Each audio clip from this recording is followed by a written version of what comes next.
upwards. And he never would have, if it weren't for Oxford mathematician David Acheson. He chanced upon some obscure pendulum mathematics in a book written in 1908. The book was the starting point for a surprising idea.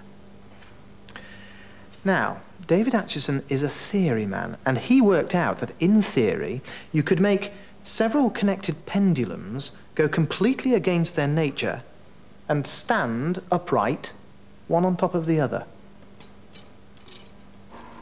Tom Mullin is more your practical type, and never one to turn down a challenge, especially where pendulums are concerned, set to it. OK, David, start now. After weeks of trying, success. 3 pendulums, which by all rights should have been hanging down, were hanging upwards, so to speak. How? By vibrating the entire pendulum up and down incredibly fast. David's mathematics had predicted this would work, but both were amazed that it did. And doubly amazed at how stable this unlikely device became.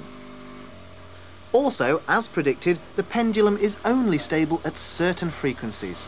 Too low, and the whole thing comes tumbling down. Acheson and Mullin were on a roll and set their minds to trying the same trick with a piece of wire. OK, David.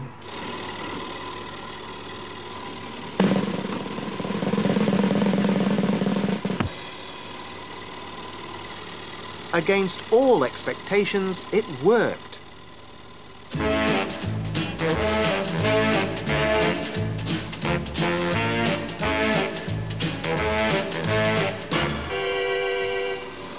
This effect took us completely by surprise. Because in theory it shouldn't work at all. It's not a magic trick in the usual sense. There's no sleight of hand involved. And no mirrors. And no magnets. It's just physics. So there we have it, a newly discovered delight of Newtonian dynamics, a fantastical feat of modern physics, a mathematical marvel of motorised mechanics. Could it be done with a rope? No. How about making it 20 feet tall? It would have to be a lot thicker, perhaps 4 inches across.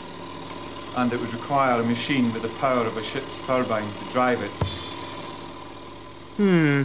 Of course, to qualify for the Magic Circle's award, there would have to be someone up this huge vibrating wire. You wouldn't catch me up there. Well, it just goes to show life has its ups and downs. That's all for tonight. We'll be back same time next week. Until then, good night. Good night.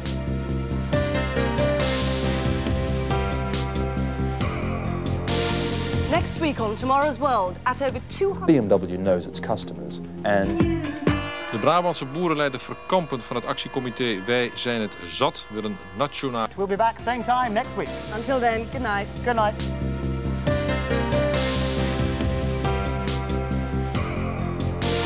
Next week on Tomorrow's World, at over 200... BMW knows its customers and...